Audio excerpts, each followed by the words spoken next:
Will we be able to go an entire episode without talking about that slap from last year's Oscar ceremony? I mean, I hope so, but we'll find out together on this episode of That Song from That Movie.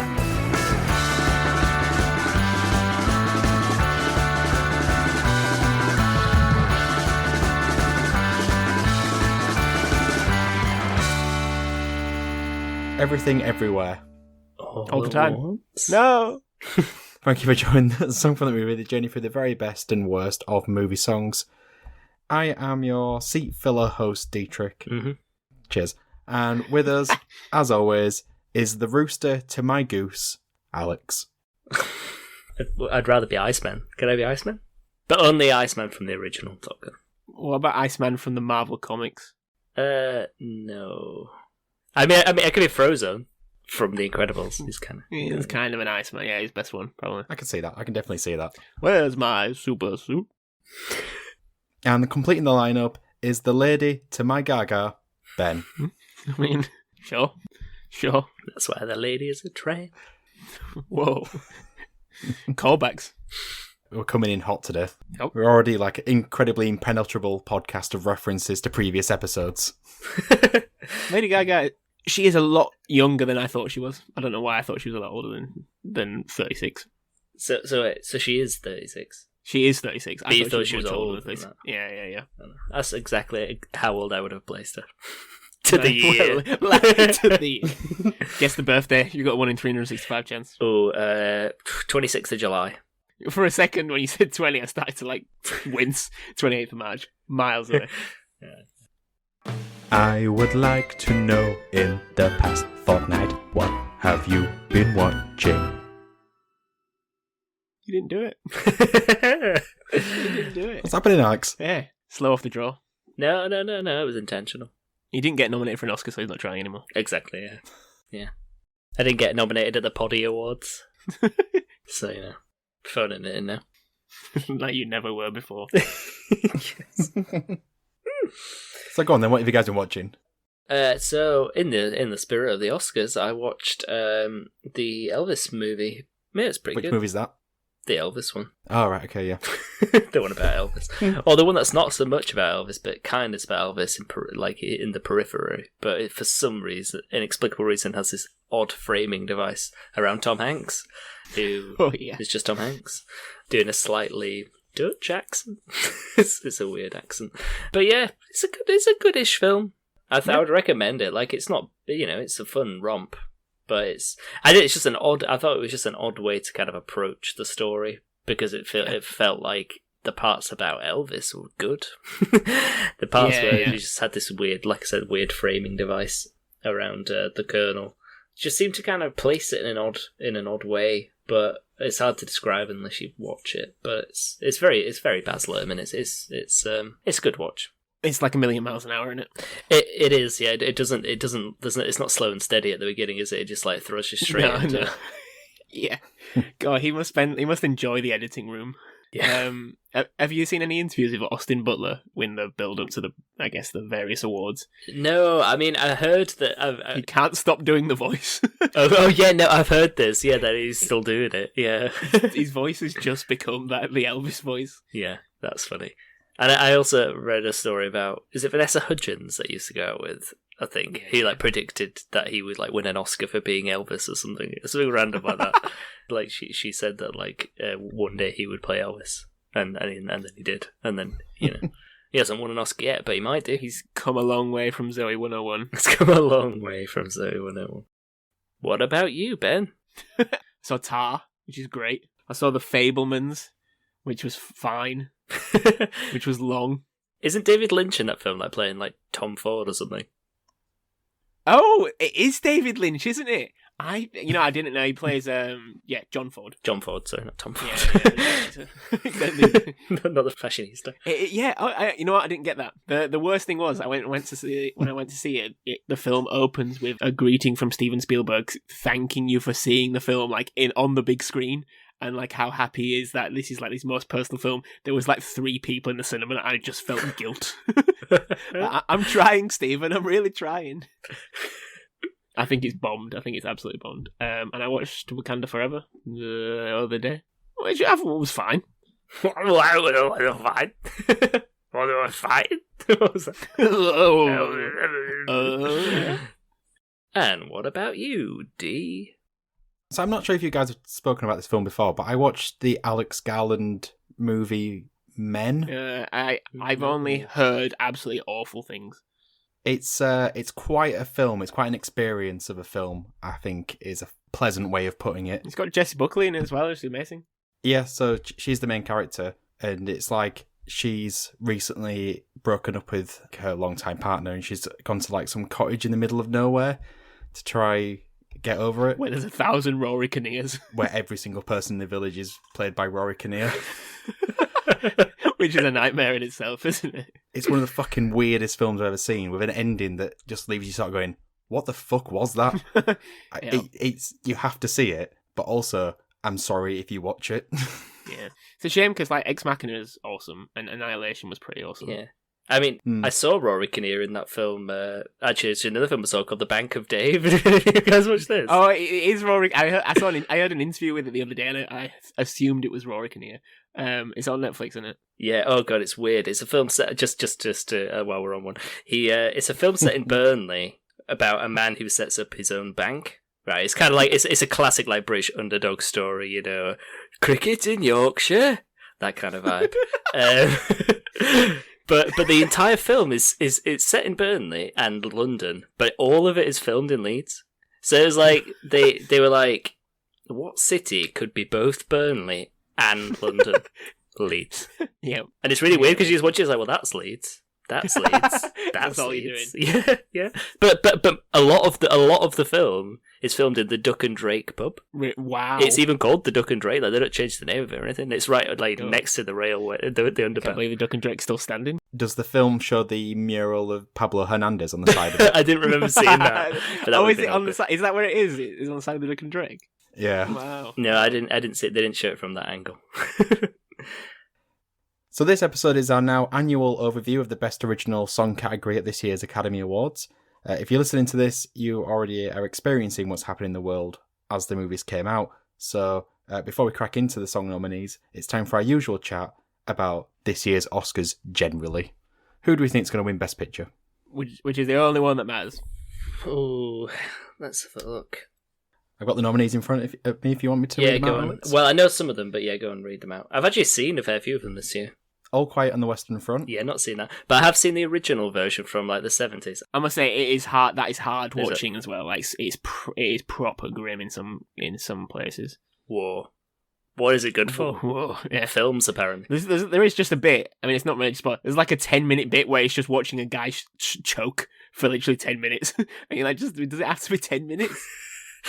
Realism. Is he choking on something that's like dramatic, or is it like he's eating like a saltine? Worse, he's choking on dirt. Oh, I thought it was gonna be like gas or something. No. Well, no. I think he's been shot, and there's another. I guess he's a Frenchman in the films from a German perspective, and he's trying to get the guy who's choking to be quiet so he doesn't get found. So he's just like putting dirt in his mouth to hopefully choke him quicker, but he doesn't choke quicker. It takes 10 minutes.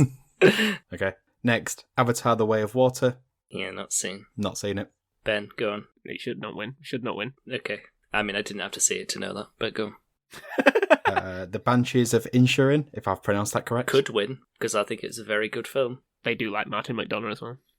Next is Elvis, but we've already talked about that. Decent film. Probably won't win. Everything, Everywhere, All at Once. I think this is going to win. Probably should win, based on the films that I've seen. Yeah. Really good. The Fabelmans, but again, you've already talked about it. Tar, again, Ben's already talked about it. Yeah, it's just not going to win. It's good, but it's not going to win. Top Gun Maverick. Hopefully it doesn't win. I mean, great film, though. Come on, let's not deny It's pretty great good. film. I mean, the action's good. I mean, I know we're going to talk about it later, but I was not a fan. Okay. Next, Triangle of Sadness. I've not seen this. No, and finally, controversially, Women Talking. Not seen this. Women Talk. I've heard it's not very good, Yeah. and it was a shock that it got nominated. I wonder why it was nominated. None of us really did like Harvey Weinstein, I promise. It feels like that's what this film is. So, you think Everything, Everywhere, All at Once? I hope it's Everything Everywhere All at Once. I also think, because of how the Oscars, I think always is a bit, has to be very aware that they have gotten so much criticism in a lot of years. I think it's it's not only the best film, it is also a right film to win. Do you think there's anything else that could win? Elvis is. I think the Elvis is the only other thing that I think, just because of how the other awards might go, that a lot of people might just group them, because I think Austin Butler's probably going to win Best Actor, just because they love a biopic. Like the Oscars just love a biopic. It doesn't even matter if it's a good one. Yeah. Hence why that What's Her Face is bloody nominated Anna de Armas for Blonde, which is a terrible film. Okay, so we'll go into the Oscar-nominated songs for Best Original Song. We're going to go through each one individually as we do normally, and I'm going to go first, and because it's the first one on my list, I am going with Lift Me Up by Rihanna from the movie Black Panther, Wakanda Forever. Yes, I did not say Black Panda. Black Panda, Wakanda Forever. Of course, out of the 5 that we're covering, I took the Marvel movie. So, Lift Me Up by Rihanna is from the superhero sequel, which I've just said, and is played over the end as it fades to credits.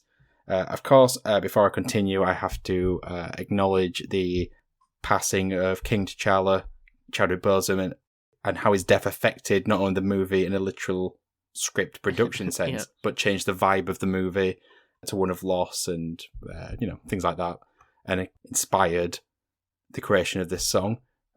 Just before we go into the song details, what do you think of this film if you've seen it? Have you seen it, Alex? I have not.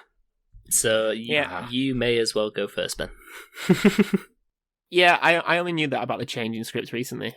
And for how the general Marvel films have been recently, which in my opinion have been pretty crap, I enjoyed it enough. I maybe enjoy is not the word. I thought they did Namor very well.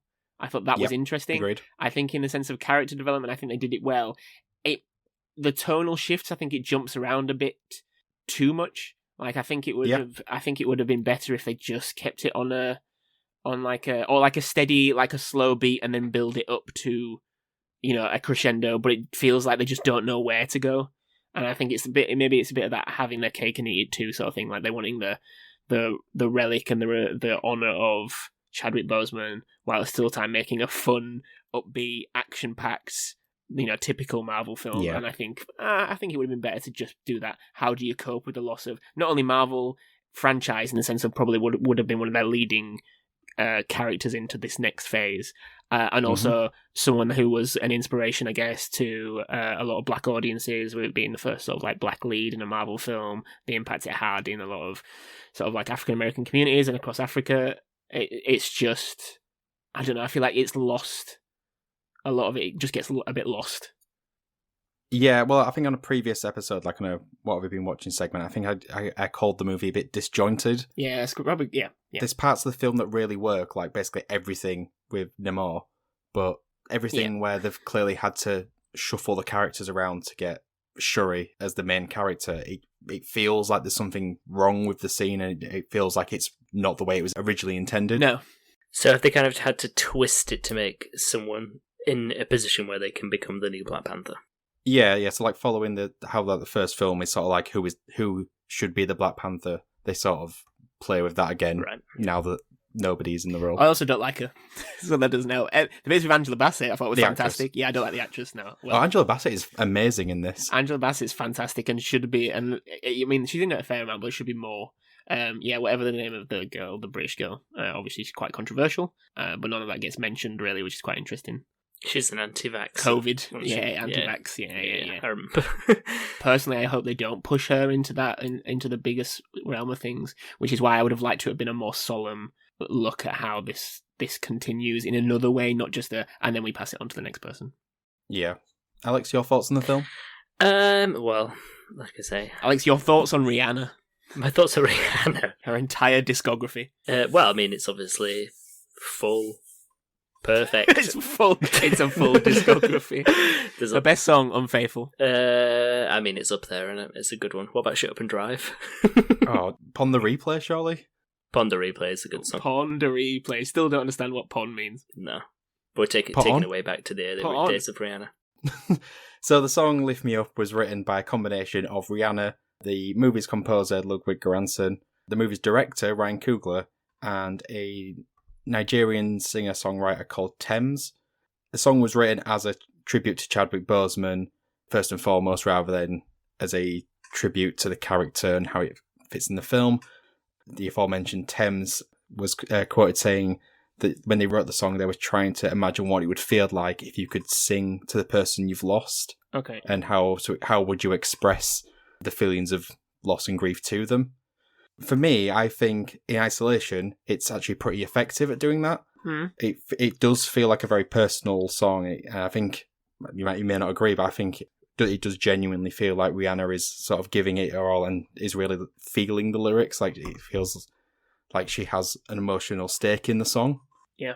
But I don't think it works in the movie. No, again, because it's disjointed. I think if they did a more somber film, it'd fit. And Yep. in fact, actually, I noticed there's almost like a leitmotif of the like just like a few keys of the song repeatedly played, Yeah. especially in the more like reflective, somber, honouring Chadwick's memory, which is really nice. But then, like I say, it gets jokey and actiony, and it's like, well, it's gone now. Well, yeah, I felt like the way the film builds to the end credits with clips of Chadwick Boseman, it feels like it needs to be like a more impactful, louder, bigger song. I still think it maybe should have that. Like, it does feel like it's not going anywhere sometimes. Like, I think if the film, maybe the whole point of it was it's just somber. But it does feel like it's going to build. Like, you're expecting, like, I don't know, some drums to kick in, or a choir, or some, even like layers, you know, like a more reverb or something like that, but nothing happens. I find it hard not to compare it to See You Again from Fast and Furious 7. Everything should be compared to that. Yeah, well, I mean, that sort of perfectly captured the mood of the fans, of obviously after the passing of Paul Walker, but it also fit perfectly in that movie. Yeah. And sort of takes you to the end credits in a way that feels right in the film. But this one, it sort of, I remember being in the cinema going, this is so light, and the thing I'm seeing on screen is supposed to like be really impactful, but the song isn't matching it. Yeah. I guess it's kind of hard to articulate. The only way I can sort of describe how I feel this song works in the film, or doesn't work in the film, sorry, is like, do you know when you have a meeting at work and everyone sort of comes up with an idea and everyone in the meeting is really like, yeah, this is going to work, this is great. And then you go back to your desk and you start poking holes in it and you start going, maybe this isn't going to work at all. How do I tell somebody it's not going to work? And nobody had the guts to say it. It feels very personal moment to you, Dee. Oh yeah, that's not based on anything that's happened to me in the past month. What do you think of the song, Alex? I think it's okay. I think obviously I don't know about the context and its usage in the film. I think on its own it stands up as a good song. It felt. Do you say if it comes up in the closing credits, it feels a bit like it could work as it has a closing credits kind of vibe to it. It sort of builds towards it and it has like a montage of clips of him. Oh, okay, and then leads into it. I mean, I think like you said, the performance from Rihanna is just like it's pretty impeccable, and it's like you can feel like the pure emotion. And I think like the video was quite good because it was kind of, it felt quite intimate with her just sort of like stood in like the flickering flame on that beach. But out of all of the songs, we probably are gonna at some point pick our favourites and our least favourites. 100%. It didn't really do much for me beyond that. Like I felt like it was the kind of song where if I heard it like 10 times, 20 times, 30 times on the radio, it would have wear me down, and eventually I'd be like, yeah, this is a good song. But just like hearing it a couple of times, I wasn't that like, it didn't immediately grab me in the way that some of the other ones did. I think it's a pretty strong group of songs, personally. I mean, you guys may disagree, but I think like when you listen to them all together, there wasn't really one that was like stood out as a dud. Really, they all kind of had some like a lot of positive qualities. So I think like when I listened to it, I kind of felt like, oh, this is a tribute to Chadwick Boseman. I think that was what I took from it. I didn't think it was. Yep. I didn't even think like, oh yeah, this would fit within the film, because they had clips of the film. And actually, like, you think, well, I did, like you've said, like, and you pick this up from the music videos. Like, I don't see how this would fit within a Marvel film, because it feels too somber.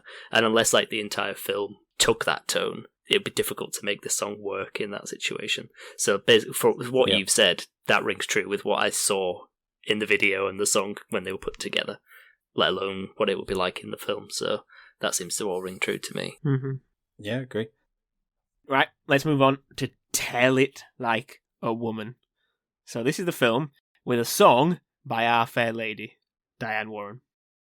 I'm never ready. You're never ready. Go on. You want to get it up? The jingle. You want to get it up? Diane Warren. You want to get it? And colleagues. Diane Warren. So yes, this song is applause by Diane Warren. It's weird that we say by Diane Warren. So it's sung by someone called Sophia Carson, but who cares? Diane Warren. The film is Tell It Like a Woman. I don't know why Diane Warren, yes, she gets nominated every year. Yes, it seems to be for a film that no one's heard about. Some people even say that this is just a money laundering operation. This is a question I wanted to know. I was hoping it came up in your notes. Is it a real film? Because it doesn't seem to exist. It does not have a Wikipedia page. Some people I've read, and I've gone quite deep dive in some sort of conspiracy theory here. Some people say that the only way to watch it is to contact a certain guy on Reddit who has an MP4.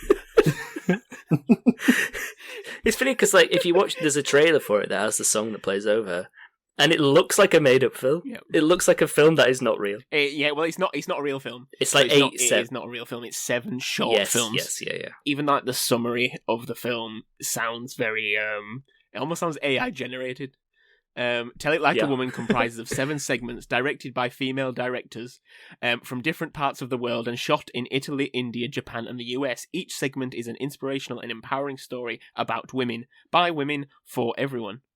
If that's not AI generated, if that's not ChatGPT, I don't know what is. Don't bring them up. Obviously, I can't watch the film because I've not emailed the guy on Reddit to get the MP4.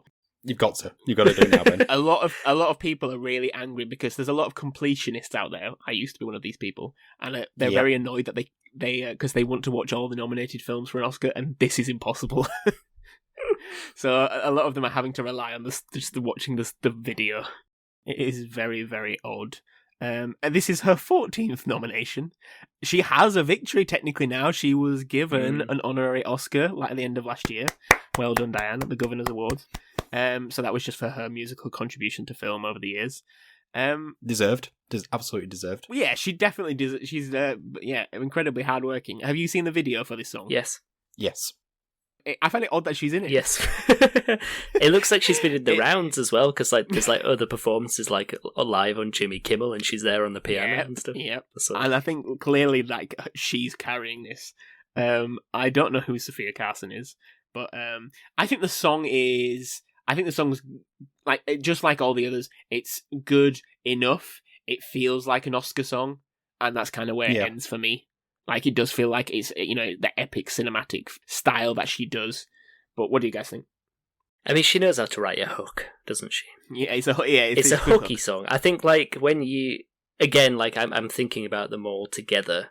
This one's kind of almost the catchiest, in that it's the one that kind of stuck in my mind the most, just because I don't know if it's because there's a lot of repetition or what, but it just feels like can't be more repetition than one song we're about to come on to in a bit. No, I was thinking the same thing, Matt. Well, I know what you mean, but that one is, I don't speak that language, so it was hard for that to I'm singing it right now to really fixate, but we'll come on to that.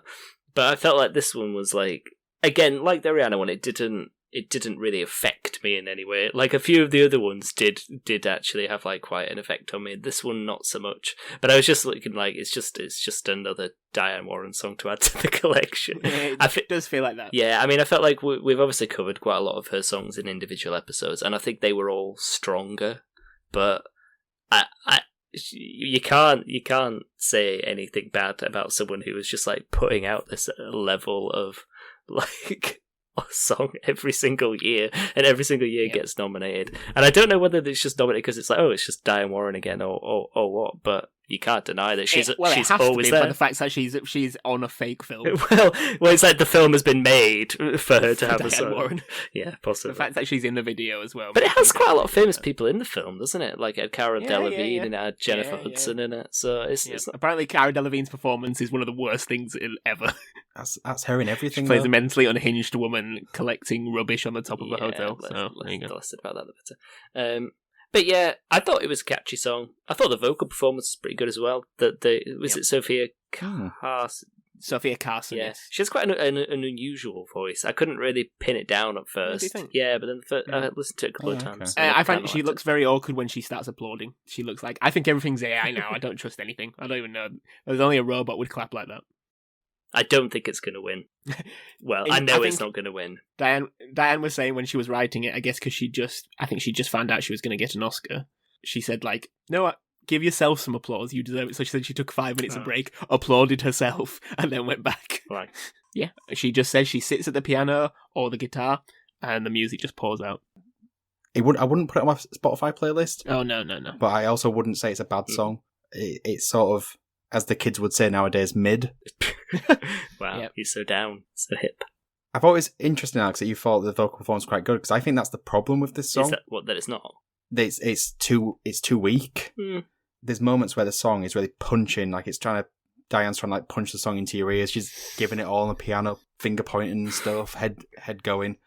But like the vocals don't match it, and it makes it. I think it just leaves it a little bit empty for me. It needs someone with a. Well, I'm going to say stronger, but what I actually mean is louder voice. Yeah, but that could be it. That could be the. Like a Christina. Yeah, well, I mean, obviously that would heighten it. Christina Aguilera in it. Yeah, but that could be down to the sound mixing. I don't know. Maybe they did. It could be. But yeah, I do know what you mean, though. I do know what you mean. What I don't understand is, should she be nominated for this song, or should she have been nominated for the song from 80 for Brady? I don't know if I've heard that one. What? Oh my god. I will. Dolly Parton, Belinda Carlisle. I thought she was nominated for that. That's weird, No. isn't it? Yeah, because I remember seeing that and thinking, oh, Debbie Harry, Gloria Estefan, how can she not be nominated? How could that? Cyndi Lauper. Oh, that film. Oh, Absolute yes. Supergroup. Yes. Is that not out yet though? The film's Oh, is out. it? It came out last Alright. weekend. The song wasn't nominated. Is it because it looks like a film that maybe exists solely on those weird television stations that my mum watches while she irons? No comment. Do you want to hear the jingle one more time? Diane Warren. There you go. Thank you. So song 3. I don't remember what order you guys did this in, but the song is "This Is a Life," and it is performed by Mitski and David Byrne, and it's scored by Sonlux. And the song is from Everything Everywhere All at Once, which we've talked a little bit about already in this episode. Yeah, Yep. It's directed by Daniels. Daniels. It's much easier to call them the Daniels, isn't it? No, it's directed by Daniels. Because it makes it sound like it's just all the Daniels. It's directed by a group of Daniels. Yeah. Ever-changing amount of Daniels. Yes, and everything. Yes. But anyway, the film is about a weary woman's scramble to complete her taxes and bashes it into a humid, multi-dimensional mind-ocalypse of emotion. And it stars Great. Michelle Yeoh, Stephanie Su, Ki Hugh Kwan, Jenny Slate, Harry Shum Jr., James Hong, and Jamie Lee Curtis, who apparently just like all of them are nominated for something. I joke, but like I think 4 or 5 of them are. Yeah. A lot of acting, which all deserved because it is a great film. Yeah, before I haven't got loads of facts, but before I kind of go into it, what were your guys' first opinions of This Is a Life? I don't remember the song from the film. Neither I felt do like I I. remembered certain beats. Yeah, so it's one of those. If I watched it back, maybe it'd be a credits thing. But the thing is that I like the song. I really like the song. I just don't think it's an Oscar song. It's one of those songs like the Oscars often want something different to win, but they don't want it to be this kind of different. They don't want it to be like just like an indie sort of Nick Cave-esque sort of song. Songs like this just don't win Oscars. Yeah. It's one of the. It's an alternative. It'd be on an alternative playlist on Spotify that my dad puts on in the shop. It's very middle row. No one is offended. It's very chilled, relaxed. It's not going to get you. It's not upbeat at all. But I mean, like I say, I can listen to this while I work. Can't listen to a lot of the other songs while I work. D, you've not seen the film, but song generally. I was a little underwhelmed by this song. Guess I found it to be quite dull, but I'm not sure if that's because I expected it to be something off the wall, something I'd never experienced before because of how people talk about the movie. I've sort of written here that it doesn't really feel like it's befitting a Best Original Song Oscar nominee. Interesting. And I guess Ben said something akin to that, but I thought it's because it felt more like the score of a movie than an actual song in its own right. Yeah, well, that's an interesting point. So it's basically it's composed and written by the person who did the score. Oh no, sorry, it's not a person; it's a group of 3 people. It's AI. It's AI. It's ChatGPT. As Ben said, and so it's that. So yeah, so the people who did the score did also do this song. So I suppose it forms part of the score, and the soundtrack / score is about 45 songs. So it fits somewhere within that. I don't remember it from the film either, Ben. I don't know if it features in the film or whether it is just Alex, I'll ask you a question. Go on. Which will make no sense to D. Is it the kind of song that does feel like it should be in the bagel? Should I just take my earphones out and let you chat for 5 minutes? In no way is it a spoiler, but it's just Is it that kind of song? It feels like a song that does summarize the bagel. The song, I mean, and this is it. Like, I really like this song. I really like David Byrne anyway. Seeing David Byrne live, so I enjoy him. There you go. Yes, but I think like what I liked about it was like it was kind of as like beautifully enigmatic, interesting, and kind of weirdly arresting as the film was. Like it's kind of uncomfortable to listen to in that you don't really know where it's going, and it kind of the volume sort of shifts, and it kind of breathes, like it sort of inhales, exhales, and it kind of like sort of matches that scattered, like loud, quiet construction of the film, I thought. And I liked that they brought in sort of two different styles of vocal that don't seem to really fit together, but then kind of they come into harmony and then out, and that kind of just that fits with the kind of this idea of the sort of multi-dimensional planes of the film, doesn't it? So I think it kind of does work as a vocal representation of the film in itself. It's not explosive in the way that the film sometimes is, but I do think it kind of it does sum it up in some way. Yeah, it does feel like the kind of song that would be on an indie darling film. Yeah. Like accompanied, like bookmarked by like an Elliott Smith song, and I forget that couple that play on all the Juno songs. The loud, quiet thing is quite interesting because it did feel like kind of like the Pixies-esque in that very it's just very non-uniform. Like you're right, I didn't know where it was going. I didn't know what to. Even when I thought like, oh, it's this kind of song, it was like, oh no, it's got a bit of this. Oh, it's like almost like something to break down, which is the film. Yeah, like you could analyze the song, and you could definitely analyze the film. Yeah, I kind of get what you're saying, Dean. I think in isolation, I can't listen to it in isolation now because I'm associating it with the film, so I don't know what my opinion would be. But I think it does kind of present the ideas of the film quite well within like what like a 3-minute song. The soundtrack itself has quite like a big mismatch of stuff. It has a Randy Newman who's collaborated in it. My favorite thing with Andre 3000 collaborated on 5 songs where he just played the flute. That's incredible. Jazz flute? Well, he said he brought several different flutes with him, and one of the flutes could be played on both sides, so it could be harmonized by 2 people. Which is his nose. Well, who knows? Andre 3000's got a lot of talents. And Dee, I thought you might like this. The Matrix apparently was a big influence and provided the sci-fi palette for the score. Shout out to Rob Dugan, as we always do. I think in terms of an actual song, like we'll go into which ones we think will win and stuff, but I think it's an actual song. It was my favorite of the 5. I know you guys are very excited to talk about one of the others, so maybe we'll move on. But yeah, I think this is just much more my vibe. Yeah. Should we move on then? Yep. Okay, so next we'll talk about Hold My Hand by Lady Gaga from Top Gun Maverick.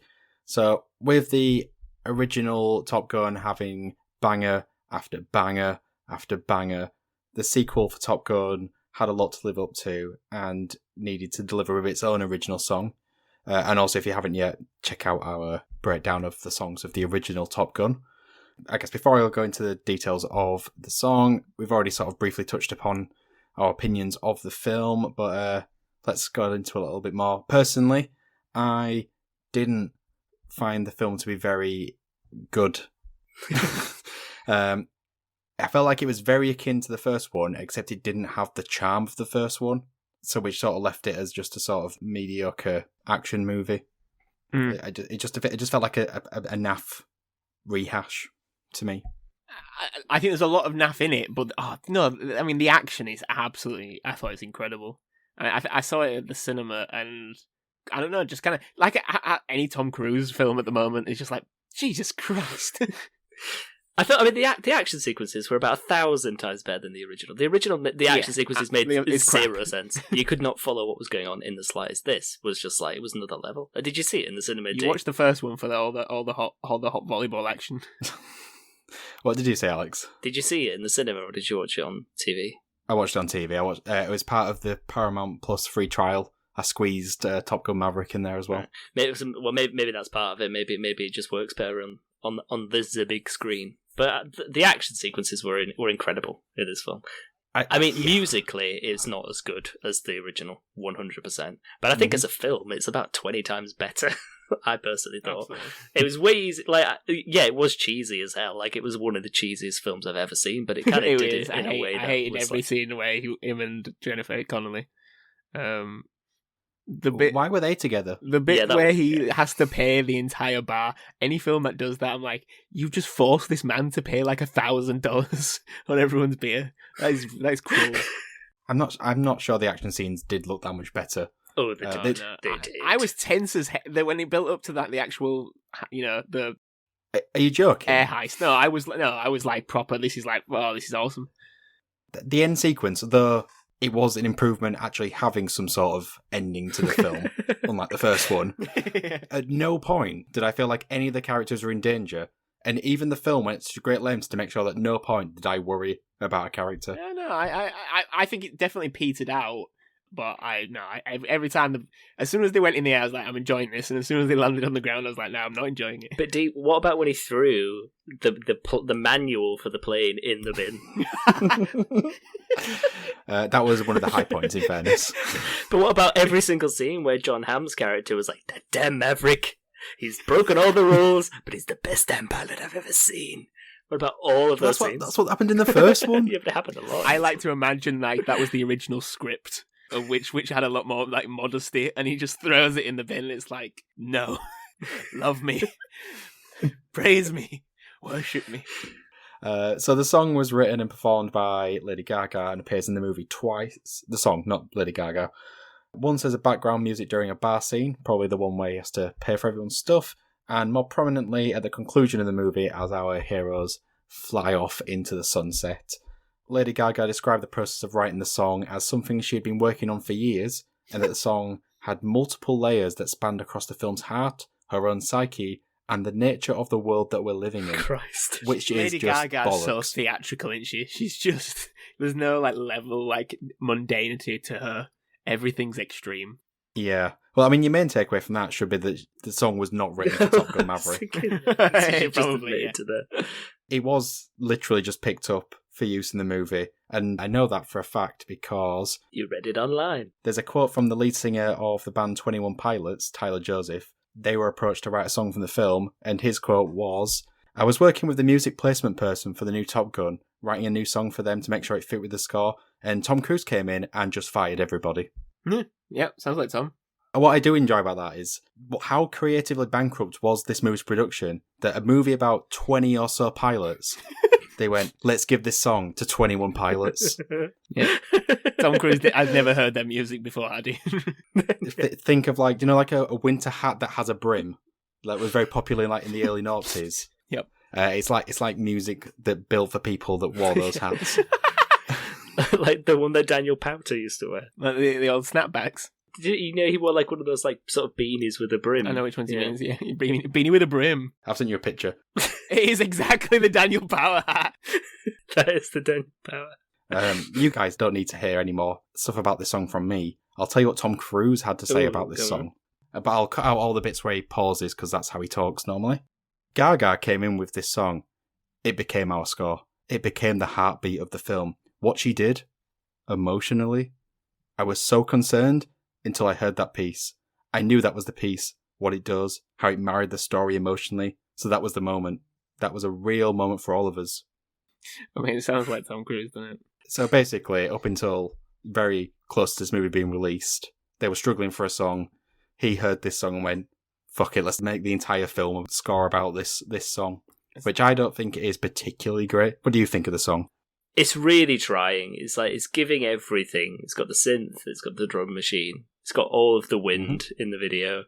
But it's just wind. trying too hard to be an 80s power ballad that it just doesn't hit any kind of depth. I just didn't really do it for me. It doesn't come close to Shallow, and it doesn't come close to Take My Breath Away. But I did really enjoy one moment in the music video where it's kind of like the drop into the final chorus and like a jet flies across and like Lady Gaga's just like... Oh, I think the chorus is pretty epic. I think the chorus with the bits with the like some of the bits from the film, especially when they're up in the air, I thought fit quite well. And the difference between like Berlin, like the actual beats of Berlin fits more with the I guess, the romance side of the film and the 80s feel, that kind of like almost like Outrun, Midnight Sun kind of feel of it. Whereas this is just a wistful, I guess, takeoff music. It's just launch music. It's just like very almost like 21 Gun Salute. It's very American. Like, let's just shout. Wait, do you know what I thought? I thought that this song sounded like it was trying to be an earlier Diane Warren song. It sounded like There You'll Be. It sounded like Don't Want to Miss a Thing. It was kind of that it could have vibe. been more mid-noughties, wasn't it? I get that it was okay as a song, like it was okay, but it just felt like it was trying too hard. Whereas I didn't think the film was, and I think that's kind of what stuck with me, was that the film sort of, I think, paid a bit of homage to the original one, but was sort of like, it was kind of a bit tongue-in-cheeky, and it was kind of just fun, whereas I thought this went too hard for what was kind of like a silly film. Yeah. You don't think it captured the movie emotionally? No, because there wasn't much emotion in the film, really, was there? Like, actually, like what you said, Dee, like the film is stupid, but that's why it's good. but the song was trying too much, because I felt like the original Top Gun was earnest, and that's why it was stupid. I felt like this film was intentionally ridiculous, and that's why it was good. And this song felt like it was for a film that was like an actual drama, like a Pearl Harbor, where they're trying to create like an emotional depth. Yeah, definitely. Yeah, it's a good point. Because I listened to all of these in one go, this one to me just sort of fell to the wayside. It almost felt like the Rihanna song with more 80s backing. Maybe if I'd have listened to it in a different order, maybe I'd have a slightly different feel for this song, but what's done is done, and I wasn't a big fan of it. Mm-hmm. That quote, though, I did watch the actual video when he said that. I said that in just shy of a minute, maybe? The clip is like 3 or 4 minutes long, where he keeps stopping, pausing, thinking, touching his chin. It's like, much like all of Tom Cruise's interactions in the media, like he's not actually thinking, like he's already got the line and the performance ready. We are all part of the Tom Cruise simulation. That is the truth. But thank God to the simulation that he created the next film. Good segue. Can I now talk about the film that I've been wanting to talk about? So the reason we're doing this for a long episode. time. Yeah, go for it. Never did I think that we would ever get to talk about Right. You guys have not seen this film, have you? Nope. No. It's so long. I'm jealous the fact that you've not yet seen it. Is it on something? It's on Netflix. Oh, is it's it? on Netflix. Okay. Yeah, but it is 3 hours. So RRR is an Indian epic. Epic is not my word. Epic is an official term. So this is what they consider to be an action drama in India. I saw that in the description. Surely not. My wife repeatedly asked me, "Is this a comedy?" So it's directed by S.S. Rajamouli, and this produced the song Naatu Naatu. So depending on what language you have seen the music video or watched the film in, so the original Naatu Naatu is in Telugu, which is where the film has been filmed, the province of India. The Nacho Nacho, which I think is the version that has almost over a quarter of a billion views on YouTube, is in the Hindi version. So the language has been it's been redubbed various times, which is why sometimes you can see their mouths not moving quite like the words. Oh, right. I just assumed that was YouTube compression problems. I think Telugu films are some of the most prominent in India. It's hard to kind of like grasp sometimes. It's like this is the 3rd biggest selling Indian film of all time and the 2nd biggest ever Telugu film. But that's enough about the film for now. I'm too eager to talk about the song, and then I'll talk about the rest of it. This is a film about upsetting the British Raj. 2 real life Indian famous revolutionaries. This film is basically about, imagine if they met, this is what would happen. And it's true. What do you think of this song? I mean, honestly, I had absolutely no idea what the hell was going on. But, I'd be lying, didn't have a focus what was going on, but I had a massive smile on my face the entire time that it was playing. I felt so pumped afterwards that I even tried doing the dance when he tried to explain how to do it. Could not pull it off. It's a TikTok craze across Asia, which has kind of slowly made its way into the West to do the kick dance. Yeah, that's what I tried to do, but I mean, my knee just cracked right then as I tried to move. Yeah, I couldn't do it, but I felt energized by the song, and that is something that most songs don't do nowadays. Nope. Yeah, it's at 240 million at the moment. I don't think Diane Warren's got that, because I think it was at like 60k. For this one. For this one. For For applause. this one. Alex, what do you think of Naatu Naatu? I mean, God, I'm not sure I'll ever recover from the exhaustion of watching the 4-minute clip. That's all. I think it's weird because, like, they feel. I mean, God, I can't even imagine. One take as well. I mean, that can't be true. That can't be true. I didn't take in any of the song the first time around because I was just completely overwhelmed by what I was seeing. It's such a visual spectacle, and I'm just trying to decipher and decode what I was watching and what was happening and Indian cinema, baby. But it was oh my God. But then I listened to just purely the song on its own, and it's just a qualified banger. I mean, people don't use the term floor filler enough anymore, but yeah. I think it's. I want this to have the same impact Gangnam Style had. I think it should. I think it's better. Well, I'm not sure about that, but I'm happy for it to be declared the next. Yeah, the next game. So, but it's just so pure. The enjoyment. It is. So, it is. Yeah, these are smiles. It's just intoxicating watching them. Like when they're doing the braces dance. When they're pulling the braces. God. So the song's composed by someone called Eminem Keeravani with lyrics by Chandra Bose, who's, again, these are famous names in India. It's doing well on the circuit. So it won the Golden Globe for Best Original Song, which makes it, in my opinion, it's probably the most likely to win. Again, this is the first Asian nomination in the category. It was in the Golden Globes, it's the first Asian win. It's the first Indian film to ever be nominated. I think it won the Best Foreign Film at the Golden Globes, and it's won a lot of other awards going round, so I think it has quite a good chance. And it's nothing like there's been... I know people can compare it to Jai Ho, but I think it's completely different. It's a lot more authentic. I guess Slumdog That's a very lazy comparison. Yeah, well, but if you watch video analyses, the Honest Trailers do a video of it, and that is the only go-to comparison that people in the West can really make. Of of what is always what people would say, oh, it's a Bollywood film because it's an Indian film that involves dancing. Of that kind of, I guess just a Western neglectful view. But the truth is, even if you don't feel like you've got 3 hours to watch the film, there's 2 scenes on YouTube. There's one of where they release animals to attack the British Raj, which is also incredible. It just starts throwing lions at people. There's a bit of a spoiler. But again, it's not a comedy. It's not a comedy. And then there's the opening scene of the film, which is also the main dude running away from a lion barefoot. Running away from a Siberian tiger, barefooted through the jungle. The film is incredible. The scene you won't have seen before the music video.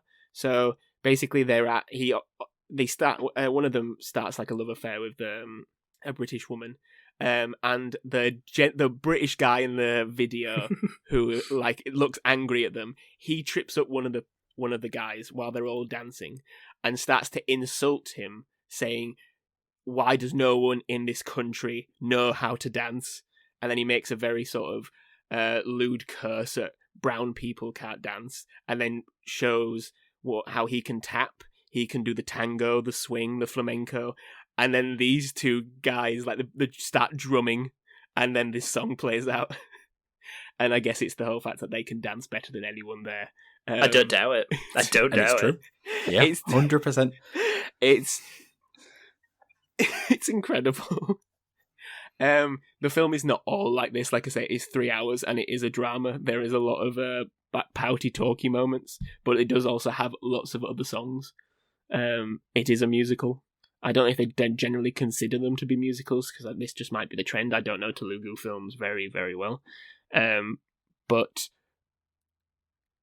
if you can, go and watch it, guys. At least listen to the music video another 50,000 times, because it's absolutely incredible.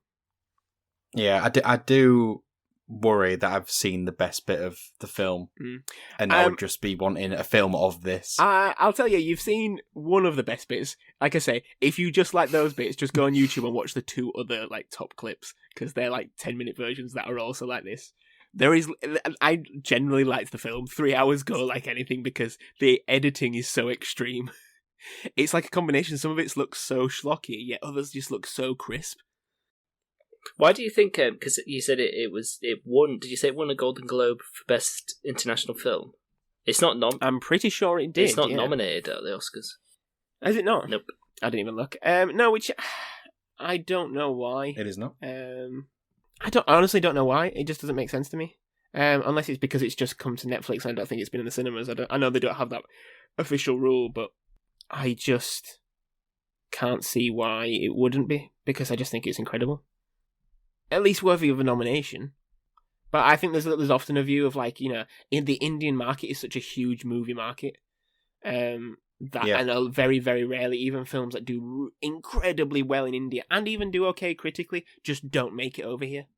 You go on like IMDb Top 250 or if you go on like list websites like iCheckMovies, there'll be Indian films darted like between like North by Northwest and like Dial M for Murder or something like that. There'll be an Indian film like people are like, why is that here? It's because the Indian population love their films. Like, they love these kind of movies, and they see this as one of their best, and for some reason it just doesn't push out. I don't know if it is because of that, I don't know, it's almost like daytime dramatization that comes across as kind of comedic to us, when it's not the intention there. It's just a pure, overwhelming enjoyment.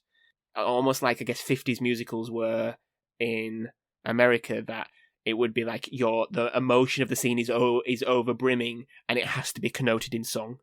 Whereas I don't think that's how musicals kind of are now. It's a marketing tool. It's a very much like a, how can we package this and produce this and, you know, include big names, and it's kind of gone away from where it was maybe of the like the Stephen Sondheim musicals of the, you know, like Oklahoma and Seven Brides for Seven Brothers and things like this. The modern musical is very, very different. Overall, I think it's a shame, and I think it's it might not be the best. I think All Quiet on the Western Front will probably win, but I don't know, it should have been nominated. And I guess it comes back to our next question, which is what is the best song? I guess now it's time to figure out what is going to be the best original song. The real award, the That Song's Not Movie award, which is much more prestigious. I've managed to rope in some extra votes from people who are also the best, which is the people that have supported the podcast, so our Patreons and etc. Maybe we'll make this a thing going forward. I don't know. I haven't figured it out. It was a very spur of the moment, last moment thing. So our first vote goes from one of our supporters, Jade, who has gone for This Is a Life. This Is a Life was her favourite, and then, yeah, she also liked Naatu Naatu. One in the box there. Alex, do you want to go next? I can do. I think it's whether it's which is my favourite and which would I like to win and which do I think will win. The best song, in my opinion, is This Is a Life. It's the one I like the most. It's the one that's more in line with kind of my musical taste. I think it would be amazing if Naatu Naatu won. And I hope it does win, because Ben, you seem to think that it's picked up a few awards on the circuit. So I hope that does win. The only other one I could see maybe winning would be Lift Me Up, the Rihanna one, just because it sounds a bit like a Oscar-y song, and they might go for it just because of the connotations and the link to Chadwick Boseman. I think so. Will win is out of two. I think it's out of Lift Me Up and Naatu Naatu, but my favourite is This Is the Life. Mm-hmm. Interesting. So that's a second vote for This Is a Life.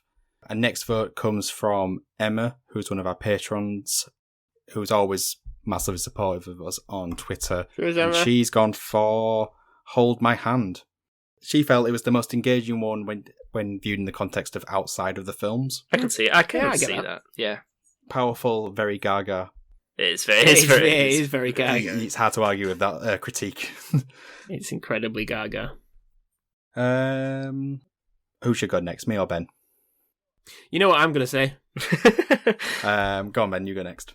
Naatu Naatu. I hope not only do I hope they win, and not only do I think they're going to win, I hope they perform it live. Yeah. With the dance, please. Mainly because I only expect that there's lots of splicing in the production of the song, and like maybe they can't do it at that speed and intensity. But you don't think they're going to like cut in shots of like talk show hosts in America trying it on their stage, like God. Fallon and Corden. Corden. You've literally just killed it in my mind. God, yeah, that's going to happen. Corden's going to get his face and body all over. Oh, I'm going to see Ellen DeGeneres doing it. Yeah. Sorry, I ruined it. Yeah, absolutely. Okay. Naatu. You are the British Raj, who I now hate. That is 2 votes for This Is a Life, 1 for Naatu Naatu, and 1 for Hold My Hand. Final vote from our patrons is Ashley. Again, massive supporter of us, and one of the real, what the kids say, the real OGs. Is that what they say? Or do they stop saying that now? Is that? Am I old? I don't know. You're the one that? with the finger on the pulse of the youth. Yep. I don't have a TikTok account though. Get one. Why don't you just open a TikTok account and just do the Naatu Naatu dance and then close it? Just that one thing out in the world. Well, I'll give it a crack. A literal crack when your knee breaks. Yeah, but I won't be able to post it because I'll just be in a crumpled heap on the floor. And Ashley's vote is gone for This Is a Life. So he agrees, well, presumably agrees with what you guys have said. He won't have heard that yet because that's not how podcasts work. There's some smart Patreon supporters out there, though, I think. It is a very, very good song. I just don't think it's an Oscar song. It's the only one that I would probably have on a playlist. I mean, Naatu Naatu doesn't have to be on a playlist because I have to watch it with a video. We can officially say it's 1 because it doesn't matter what I vote for now. I was going to give my vote and will give my vote to Naatu Naatu because it's the one I had the biggest emotional reaction to, regardless of what that emotion was compared to the other songs. So yeah, officially declared This Is a Life is the best original song according to that song from that movie. Just because I brought it up earlier, do you want me to say who the bookie's favourite is? Oh yeah. Who's Paddy Power got? Okay. It's Naatu Naatu. Who is it? Not only do they think Naatu Naatu's going to win, it's got some of the shortest odds out of any category. They're pretty confident it's going to win. I mean, like I say, because he won the Golden Globe, and I think he's usually a good predictor. I think that's probably... I imagine those odds changed after the Golden Globes and the hypothetical BAFTAs that have not happened yet. I mean, the BAFTAs don't do a song award, do they? I have no idea. I'm pretty sure they don't. I don't think they do. Annoyingly, I just checked that the BAFTAs are the best film not in English language, and it's not there either. So it's frustrating. Oh well. Also, I don't know how you can have Irish films in foreign language films not in English language. I mean, I think only part of that film is not in English. What the Banshees of Inisherin is that? No. There's another Irish film nominated for an Oscar. Right. I just think you can go further out. Surely there's more because in the Oscars it goes to the country, the country wins. Wait, and you say it's the BAFTAs? No, this is BAFTAs as well. Sorry, but I'm thinking in Oscars.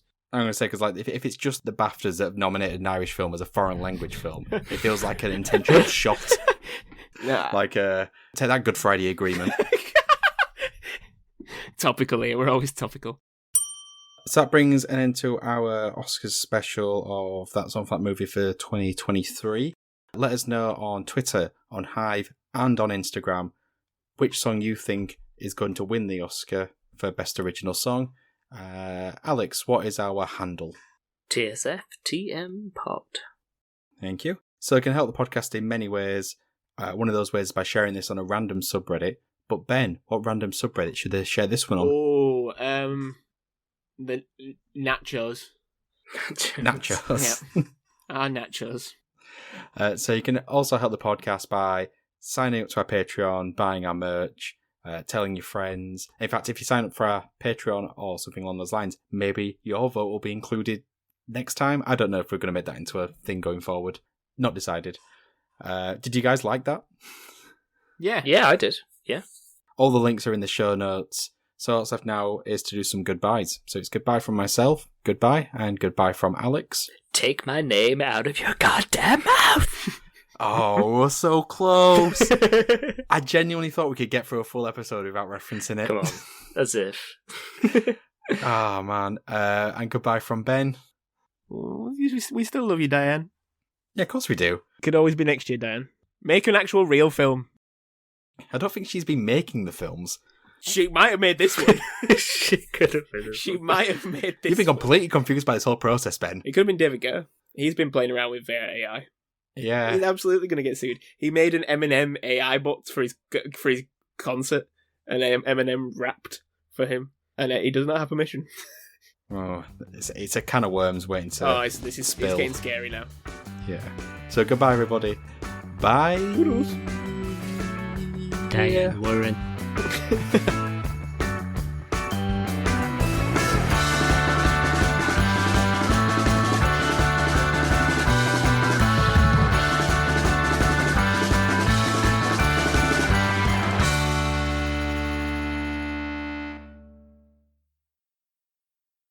Where is the moment you need him the most? Was that in the film? Zoe always gets annoyed because no matter what playlist she creates on Spotify, I always add Bad Day Daniel Powell to it.